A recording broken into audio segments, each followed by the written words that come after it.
When we talk about cybercrime increasing and cyber criminals exponentially committing more and more crimes and targeting innocent individuals and innocent companies, the number one question I get: where are the laws? Where is the international cooperation?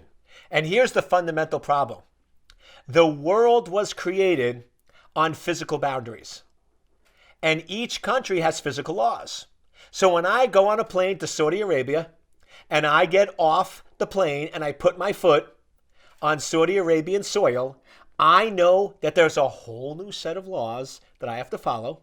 And I could do things in Saudi Arabia that are legal in the United States that can get me arrested in Saudi Arabia.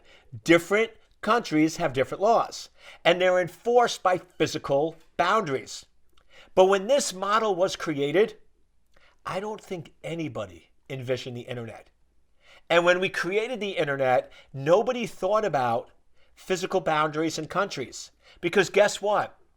The internet is one big happy family, right? I feel like when you go on the internet, you should be required to hold hands and start singing, "It's a world of laughter, a world of tears. It's a world of hope and a world of fears. There's so much that we share that it's time we're aware. It's a small world after all." And yes, before you get totally freaked out that I know all the lyrics to A Small World, I have multiple kids, and I've been to Disney World more times than I could ever imagine. And now you're going to hate me because that's one of those songs that you can't get out of your head. So now for the rest of the day, you're going to be like, "Urgh," because you're going to be sitting there going, "It's a small world after all." Now, I think Disney was way ahead of its time because that ride and that song, Small World, that's the internet. The internet is a small, small world. We're all interconnected.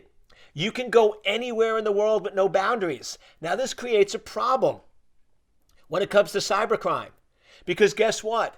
There are countries like Russia and China where technically hacking the US is not illegal, or at least is not prosecuted, and they don't have extradition treaties with the United States. So we're in a situation with a lot of these ransomware and a lot of these cybercrimes that are being committed.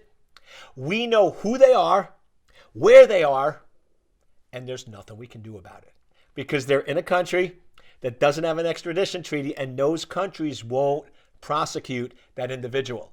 So essentially, to solve this problem, we need to have international cyber laws. We need to have cyber laws that all countries enforce, all countries back, and all this stuff about extradition and hacking foreign countries being illegal needs to go away. Now, the good news is, I honestly believe it will happen.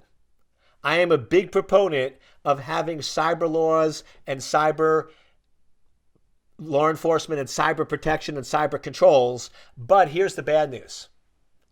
Based on how long it takes for countries to cooperate, we are probably talking at least 8 to 10 years, if not longer. So the unfortunate reality is you have to recognize that we are living in a world on the internet where it's virtually simple and easy to create attacks and commit crimes, and it's almost impossible to prosecute.